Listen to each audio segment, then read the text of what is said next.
ഇനി നമുക്ക് സിനോജിലേക്കൊന്ന് പോയി വരാം. മിഠായി തെരുവിലും ഉത്രാടപ്പാച്ചിലുണ്ട്. മിഠായി തെരുവിന്റെ ഓണപ്പാച്ചിൽ വിശേഷങ്ങളുമായി ഉത്രാടപ്പാച്ചിൽ വിശേഷങ്ങളുമായി നമുക്ക് സിനോജ് തോമസ് ചേരുന്നു. സിനോജ് തോമസ്, മിഠായി തെരുവിന്റെ കാഴ്ച എന്താണ്? അനുകുമാർ, ആഘോഷം എന്തുമായിക്കോട്ടെ, ആളുകൾ ആദ്യം ഓടിയെത്തുന്നത് മിഠായി തെരുവിലേക്കാണ്. 15 ദിവസം മുൻപാണ് ഡോക്ടർ അരുൺകുമാർ ഇവിടെ എത്തി ഓണം വേണേ സർക്കാർ എന്നാവശ്യപ്പെട്ടുകൊണ്ട് വ്യാപാരികളെ പങ്കെടുപ്പിച്ച് നമ്മളൊരു മോർണിംഗ് ഷോ നടത്തിയത്. അന്ന് വ്യാപാരികൾ വലിയ ആശങ്ക പങ്കുവച്ചിരുന്നു ഓണത്തിന് ആളുകൾ വരുമോ എന്ന്. പക്ഷേ ഈ ദൃശ്യങ്ങൾ നോക്കൂ, ആളുകൾ ഒഴുകിയെത്തുകയാണ്. ഈ ഉത്രാടപ്പാച്ചിൽ എന്നൊക്കെ തന്നെ പറയുമ്പോഴേ അതിൻ്റെ യഥാർത്ഥ അർത്ഥം മനസ്സിലാക്കണമെങ്കിൽ ഇവിടേക്ക് വന്നത് ആളുകൾ എത്ര വേഗത്തിലാണ് നടന്നു നീങ്ങുന്നത് നോക്കൂ. പല ആളുകളുടെ കയ്യിലും സഞ്ചികളുണ്ട്, അതായത് സാധനങ്ങൾ വാങ്ങി മിഠായി തെരുവ് വഴി വീടുകളിലേക്ക് മടങ്ങുകയാണ്. കാരണം 8 മണിയാകാറായി. ആളുകൾ പരമാവധി സാധനങ്ങളൊക്കെ തന്നെ വാങ്ങി പോവുകയാണ്. ഷോപ്പിങ്ങിന് ഇറങ്ങിയതാണോ? ഷോപ്പിങ്ങിന് ഇറങ്ങിയോ? ഡ്രസ് വാങ്ങിയോ? എവിടെന്നാ? സംഗീത. ആളുകള് ഷോപ്പിംഗ് കഴിഞ്ഞ് വാങ്ങിയോ? ഡ്രസ് വാങ്ങിയോ? ഹലോ, ഡ്രസ് വാങ്ങിയതാ. നമ്മള് മകള് ഓടിക്കളയോ അല്ലേ? എല്ലാവർക്കും വാങ്ങിയോ? എല്ലാവർക്കും വാങ്ങിയതാ. മകള് പൂക്കൾ വാങ്ങിയോ? പൂക്കള് വാങ്ങാൻ പോകുന്നു. പാളയത്തുനിന്നാ? അരുൺകുമാർ, അതെ, തൊട്ടപ്പുറത്ത് പാളയം മാർക്കറ്റ് ഉണ്ട്. അവിടെ പോയി കഴിഞ്ഞാൽ പച്ചക്കറി കിട്ടും, പൂ കിട്ടും. ഇവിടെ വന്നു കഴിഞ്ഞാൽ വസ്ത്രം ഉൾപ്പെടെ എല്ലാ സാധനങ്ങളും കിട്ടും. അങ്ങനെ ഡ്രസ്സ് ഉൾപ്പെടെയുള്ള, ചെരുപ്പ് ഉൾപ്പെടെയുള്ള, ബെൽറ്റ് ഉൾപ്പെടെയുള്ള എല്ലാ സാധനങ്ങളും വാങ്ങി ഓണത്തിരക്കിലേക്ക് നീങ്ങുകയാണ് ആളുകൾ. അതുപോലെ തന്നെ വൈബ് ആഘോഷിക്കാൻ വേണ്ടി വരുന്ന ആളുകളുമുണ്ട്. ഷോപ്പിംഗ് കഴിഞ്ഞ കയ്യിലൊരു ബാഗ് ഇരിക്കുന്നു, അവനെ പിടിച്ചിട്ട് എല്ലാവരും സാധനങ്ങൾ വാങ്ങി നീങ്ങുകയാണ്. പറ്റുന്നില്ല.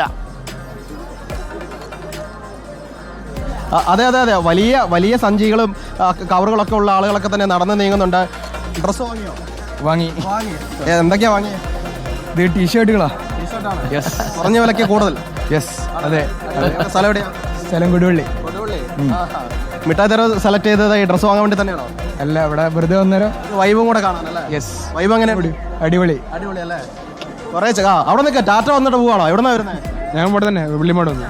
സാധനം വാങ്ങാൻ വന്നതാണോ അതോ കാഴ്ച കാണാൻ വന്നതാണോ? അല്ലല്ല, സാധനം വാങ്ങേണ്ടി വന്നു. വണ്ടിയിൽ വെച്ചിട്ട് വന്നതാണ്. പൂക്കളൊക്കെ വാങ്ങിയോ? പൂക്കളൊന്നും വാങ്ങിയൊന്നുമില്ല.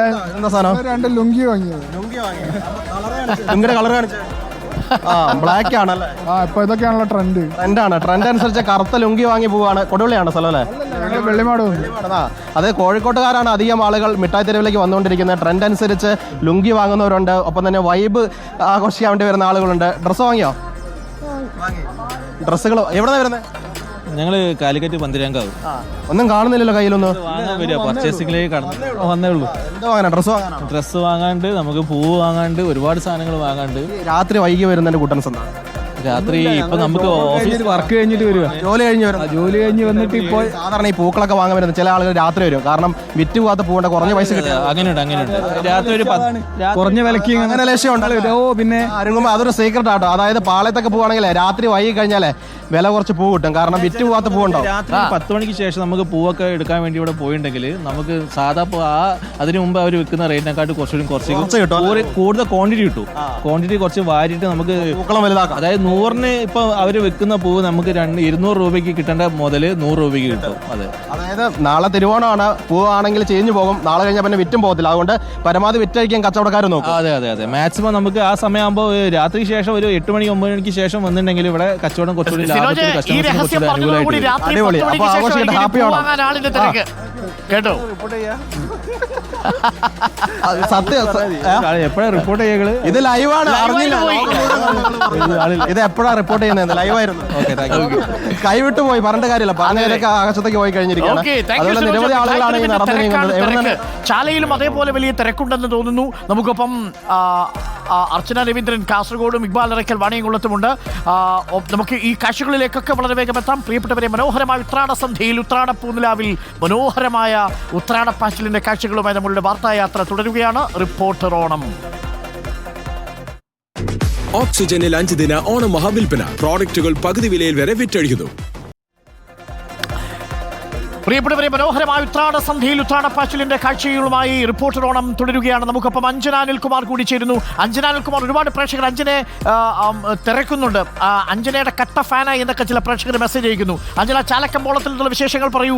എങ്ങനെയാണ് ചാലയിൽ വന്നതിന് ശേഷമുള്ള പുതിയ അനുഭവം? അഞ്ജനയുടെ ആദ്യത്തെ തിരുവനന്തപുരം ചാല ഉത്രാട അനുഭവമായിരിക്കുമല്ലോ അല്ലേ? ചാല മാർക്കറ്റിലെ കാഴ്ചകൾ കണ്ടതിന് ശേഷം ഞങ്ങളിപ്പോൾ പഴവങ്ങാടി ക്ഷേത്രത്തിന് സമീപമുള്ള കടകളുടെ ഭാഗത്താണുള്ളത്. തിരുവനന്തപുരത്തെ ആദ്യത്തെ ഓണമാണ്, അതുകൊണ്ട് തന്നെ അതിൻ്റെതായ ഒരു എക്സൈറ്റ്മെന്റും ഒക്കെയുണ്ട്. ശരിക്കും പറഞ്ഞ ഒരു ഉത്സവത്തിന്റെ പ്രതീതിയാണ് ഇവിടെ വരുമ്പോൾ. പല നിറത്തിലുള്ള ഗ്ലാസുകളാവട്ടെ, പൂക്കളാവട്ടെ, സാരികളാവട്ടെ. 100 രൂപയ്ക്കൊക്കെ സാരി കിട്ടുന്ന സ്ഥലം ഞാൻ ആദ്യമായിട്ടാണ് കാണുന്നത്. പല നിറത്തിലുള്ള സാരികൾ, പൂക്കൾ എല്ലാം തന്നെ നമ്മുടെ മനസ്സിനെ ആകർഷിക്കുന്ന രീതിയിൽ തന്നെയാണ്. എല്ലാ ഓണക്കാലത്തും റെക്കോർഡ് വിലയിലെത്തുന്ന ഒരേ ഒരു സാധനമേ ഉള്ളൂ, അത് മറ്റൊന്നുമല്ല, മുല്ലപ്പൂവാണ്. കഴിഞ്ഞ മാസം വരെ മുല്ലപ്പൂവിന് മുഴത്തിന് 50 രൂപയായിരുന്നെങ്കിൽ ഈ ഓണക്കാലം ആകുമ്പോൾ 100-150 വരെ മുല്ലപ്പൂ എത്തുമെന്നുള്ളതാണ് അതിന്റെ പ്രത്യേകത. പക്ഷെ എത്രയൊക്കെ വില കൂടിയാലും മുല്ലപ്പൂവിന് എല്ലാ കാലത്തും ആവശ്യക്കാരുണ്ട്. ഓണത്തിന്റെ അന്ന് ചൂടാനും ഓണാഘോഷങ്ങൾക്ക് ചൂടാനും ഒക്കെ ആയിട്ട് മുല്ലപ്പൂ വാങ്ങാനായി ആളുകൾ ഒരുപാട് എത്തിയിട്ടുണ്ട്. ചേച്ചി, പൂ വാങ്ങാൻ വന്നാണോ? അതെ. ഇല്ല, വാങ്ങാം. വിലയൊക്കെ എങ്ങനെ പൂവുണ്ട്? കുഴപ്പമില്ല, ഞങ്ങൾ ആദ്യമായിട്ടാ വാങ്ങാൻ വന്നത്. പൂ വാങ്ങാനൊക്കെ ആൾക്കാരുടെ തിരക്കാണ്. നാളെ പൂക്കളം ഒരുക്കാനായിട്ട് പൂക്കൾ വാങ്ങാനും ഒക്കെയായി ഒരുപാട് ആളുകൾ ഇവിടെ എത്തുന്നുണ്ട്. നാളെ ആയിരിക്കും ഏറ്റവും ഗംഭീരമായി എല്ലാ വീടുകളിലും പൂക്കളം ഇടുക. അപ്പൊ അതിനായി ഒരുപാട് പൂക്കൾ ആവശ്യം വരും. അതിനുവേണ്ട പൂക്കൾ എല്ലാം തന്നെ വാങ്ങാനായി ഇവിടെ എത്തുകയാണ്. ഓക്കെ അഞ്ജന, അവിടെ ധാരാളം കുഞ്ഞുങ്ങളും ഈ PP ഒക്കെ വിൽക്കുന്ന കടയൊക്കെ ഉണ്ട് അല്ലേ? ഈ ഉത്സവത്തിന്റെ അതേ അന്തരീക്ഷമാണ് ചാലക്കമ്പോളത്തിലും. കുഞ്ഞു കുഞ്ഞു PP കൾ കാണാം, പമ്പരങ്ങൾ കാണാം. ആ PP ക്കൊക്കെ എത്ര വിലയെന്നൊന്ന് ചോദിച്ചു നോക്കൂ ചേട്ടനോട്. ആ ചേട്ടൻ മലയാളിയല്ലെന്ന് തോന്നുന്നു.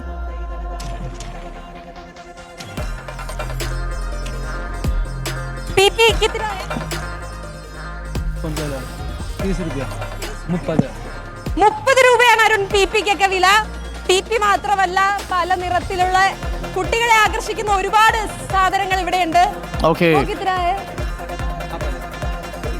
PP-ക്ക് 30, ഇതിന് 40, അങ്ങനെ ഒരുപാട് കുട്ടികൾക്കൊക്കെ പറ്റിയ ഒരുപാട് സാധനങ്ങൾ നമ്മുടെ ഈ മാർക്കറ്റിലുണ്ട്. അതുകൊണ്ട് തന്നെ കുട്ടികൾ എല്ലാവരും ഹാപ്പി ഓണം, രക്ഷകർത്താക്കൾക്കൊപ്പം ഒക്കെ ഇങ്ങോട്ടേക്ക് എത്തുകയാണ്. അതുപോലെ തിരക്ക് കാണാം. ഞാൻ ചെറിയ ഇടവേള എടുത്തിട്ട് തിരിച്ചു വരാം. നമുക്ക് ഒരുപാട് കാഴ്ചകൾ പ്രേക്ഷകരിലേക്ക് എത്തിക്കാനുണ്ട്. ചാലക്കമ്പോളത്തിലെ തിരക്കുള്ള കാഴ്ചകളാണ് അഞ്ജന അനിൽകുമാർ പ്രേക്ഷകരിലേക്ക് എത്തിച്ചുകൊണ്ടിരിക്കുന്നത്. ഇനിയുമുണ്ട് കാഴ്ചകൾ. നമുക്ക് പാലക്കാട്ടേക്ക് പോകണം. അവിടെ വാണിയംകുളത്ത് മാർക്കറ്റിൽ നിന്നും നമുക്കിപ്പം ഇക്ബാൽ അറക്കലുണ്ട്. അർച്ചന രവീന്ദ്രൻ കാസർഗോഡ് നിന്നും മാർക്കറ്റിനുള്ള വാർത്തയുണ്ട്. അലി അക്ബർ ഷാ കൊച്ചിയിൽ നിന്നും തൃപ്പൂണിത്തറയിൽ നിന്നും കാഴ്ചകളുമായി പ്രേക്ഷകർക്കൊപ്പം ചേരും.